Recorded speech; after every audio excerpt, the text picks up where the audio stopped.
एक गांव में मालती नाम की औरत रहती थी जो कि बहुत गरीब थी। वो अपनी बड़ी बहन सरला की कोठी पर झाड़ू पोछा करने के लिए जाती थी।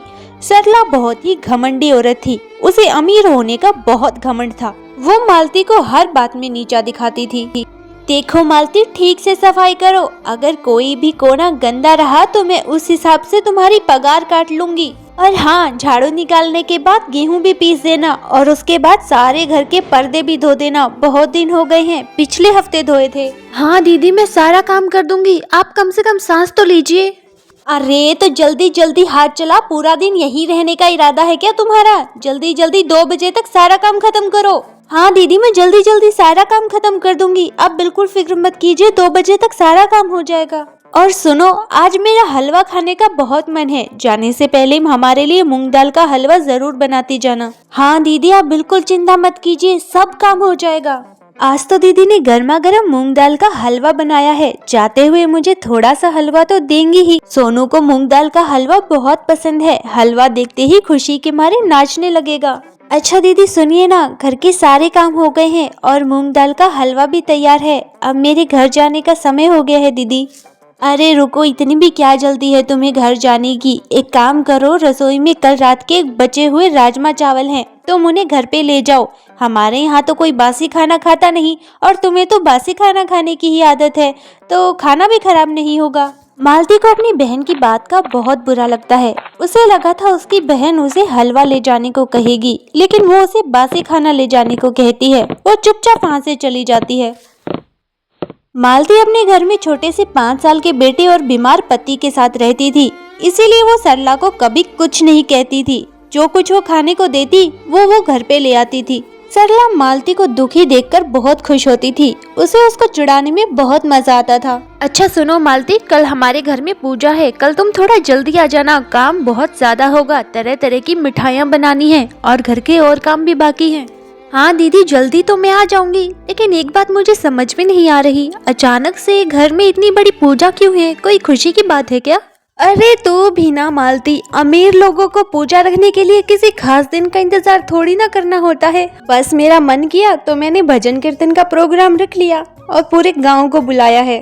हाँ दीदी, ये तो बहुत अच्छी बात है। भजन कीर्तन का प्रोग्राम रखा है तो मैं सुबह जल्दी आ जाऊंगी और आपका सारा काम टाइम पे कर दूंगी। शाम को सरला फिर मालती के पास आती है और उसे नीचा दिखाने की कोशिश करती है।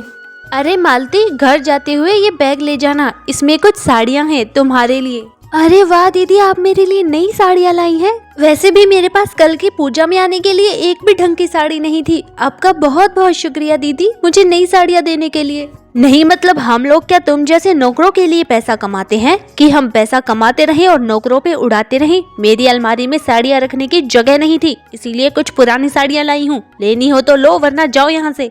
मालती को अपनी बहन की बात का बहुत बुरा लगता है। उसकी बहन ने उसे नौकर कहकर बहुत जलील किया। मुझे बिल्कुल भी यकीन नहीं हो रहा कि आप मेरी दीदी हो, वही दीदी जो बचपन में साथ खेला करती थी। मालती को सरला की बातों का बहुत बुरा लगता है। सरला ने पूरे गांव को निमंत्रण दिया था, सिवाय मालती के। मालती को उसने सिर्फ एक नौकर की हैसियत से बुलाया था। उसने उसके छोटे से बेटे का भी निमंत्रण नहीं दिया था। अगले दिन जब मालती रोज की तरह काम पर जाने लगती है तो मालती का बेटा सोनू उससे पूछता है, अरे मम्मी, मासी ने पूरे गांव का निमंत्रण दिया है। आज तो उनके घर पे बहुत बड़ा प्रोग्राम लगता है। क्या मासी ने मुझे नहीं बुलाया? आज तो उनके घर पे तरह तरह की मिठाइयाँ भी बनेंगी। हाँ बेटा, मासी ने खास कहा था कि सोनू को जरूर लेके आना, पर मैंने ही मना कर दिया कि सोनू के पापा बहुत ज्यादा बीमार हैं और सोनू अपने पापा को अकेला छोड़कर नहीं आ सकता। वो उनका बहुत ध्यान रखता है। हाँ मम्मी, ये तो आपने सही कहा। मैं पापा के पास ही रुकूंगा, वो बहुत ज्यादा बीमार है ना। लेकिन आप आते हुए मिठाई लाना मत भूलना। मेरे लिए ढेर सारी मिठाइयाँ लाना, मैं आपका इंतजार करूंगा। हे भगवान, अगर आज भी दीदी ने मिठाइयाँ नहीं दी तो घर आकर वापस सोनू को क्या मुंह दिखाऊंगी। अरे मालती, तुम आ गई? तुम इनसे मिलो, ये है मेरी सहेलियाँ काजल और रेखा।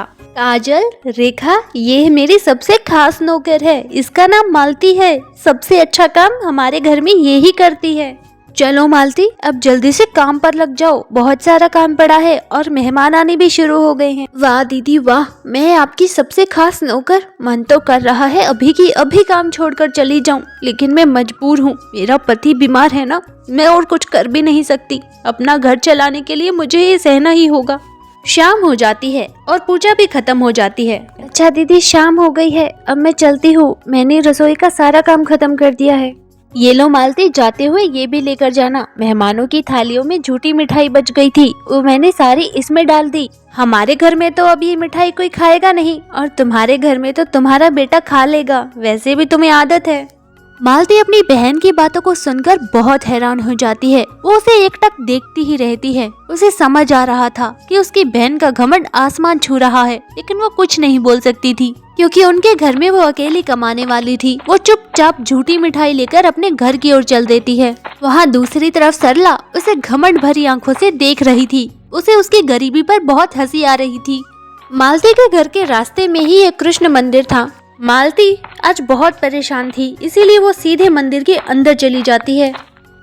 हे भगवान, मैंने क्या बिगाड़ा था आपका, जो आपने मुझे ऐसी जिंदगी दी। मेरी बहन मुझे झूठी मिठाई देती है, वो मेरी परिस्थिति को नहीं समझ रही है। मैं कितनी परेशान हूँ। कम से कम आप मुझे एक सुख तो दे देते भगवान। या तो मेरे पति को ठीक कर देते, या मुझे अच्छी बहन दे देते जो मुझे समझ सके। वो मुझे झूठा बचा हुआ खाना देती है, मुझे नौकर समझती है। आपने मेरे साथ ऐसा क्यों किया ठाकुर जी, क्यों किया?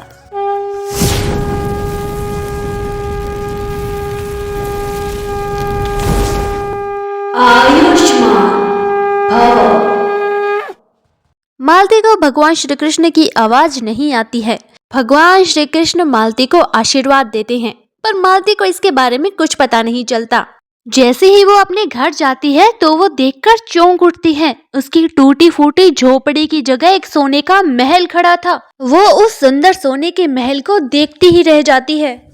अरे मम्मी, आपको पता है, अचानक से हमारी टूटी फूटी झोपड़ी इस सोने के महल में बदल गया। और आपको पता है, अचानक से पापा भी एकदम ठीक हो गए। अंदर आइए, मैं आपको अपना घर दिखाता हूँ। सोने के महल से ज्यादा खुशी मालती को अपने पति को देखकर हो रही थी, जो कई महीनों बाद अपने पैरों पर खड़ा था।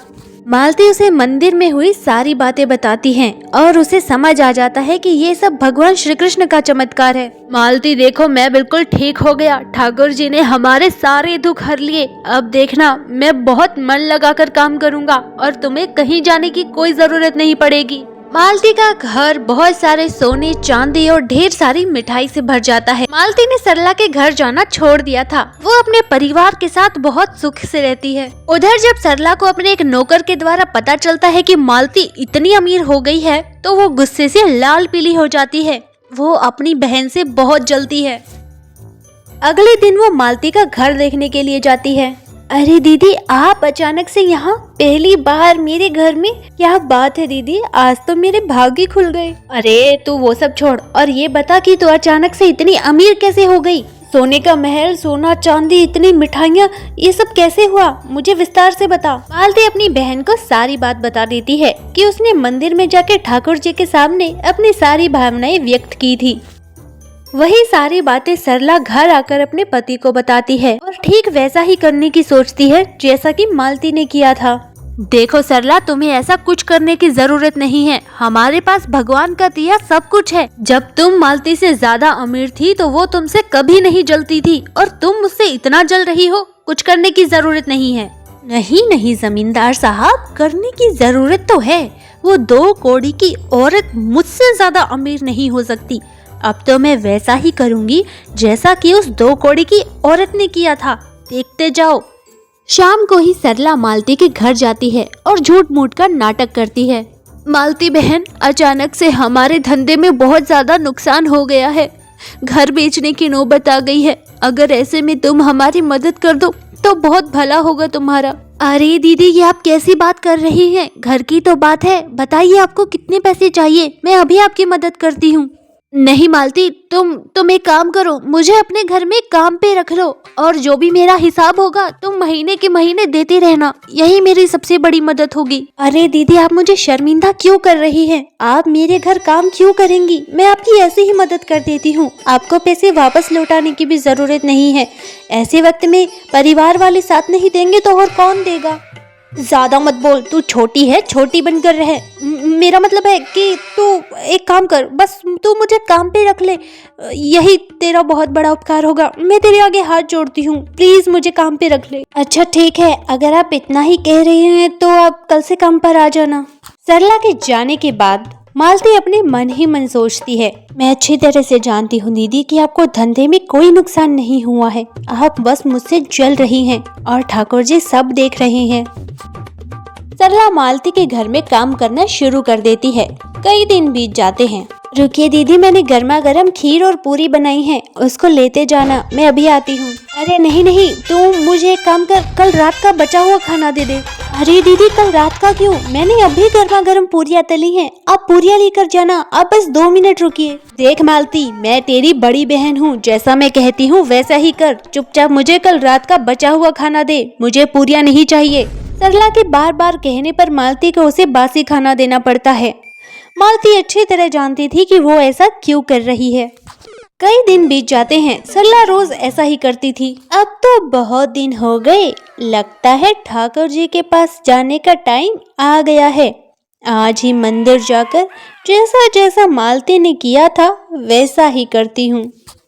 हे ठाकुर जी, ये आपने मुझे कैसी जिंदगी दी है? मेरे पति का धंधे में कितना नुकसान हो गया, मुझे अपनी बहन के घर काम करने जाना पड़ता है और वो भी मुझे अपनी बहन नहीं समझती, नौकर समझती है, रोज बासी खाना देती है।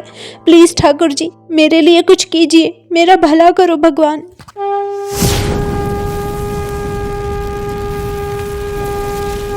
आयुष्मान भव। अरे वाह, नाटक तो मैं ठीक ठाक कर लेती हूँ। ठाकुर जी मुझ पर विश्वास कर ही लेंगे। अब जल्दी से अपने घर जाकर देखती हूँ, मेरा घर भी सोने का महल बना हुआ मिलेगा। सरला अपने सोने के महल को देखने के लिए दौड़कर अपने घर जाती है। सरला की सुंदर सी कोठी की जगह एक टूटी फूटी झोपड़ी खड़ी थी। वो उस झोपड़ी को देखकर हैरान हो जाती है। ये सब कुछ तुम्हारे लालच की वजह से हुआ है सरला। अगर तुम अपनी छोटी बहन से नहीं जलती तो ऐसा कुछ नहीं होता। मेरी सारी उम्र की कमाई, सोना चांदी सब कुछ खत्म हो गया। एक ही पल में तुमने सब खत्म कर दिया। नहीं, ऐसा नहीं हो सकता। ये आप क्या कह रहे हैं?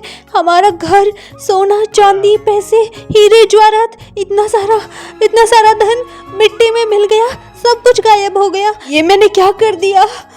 सरला लालच में इतनी अंधी हो गई थी कि वो ये भी भूल गई थी कि भगवान को बेवकूफ नहीं बनाया जा सकता।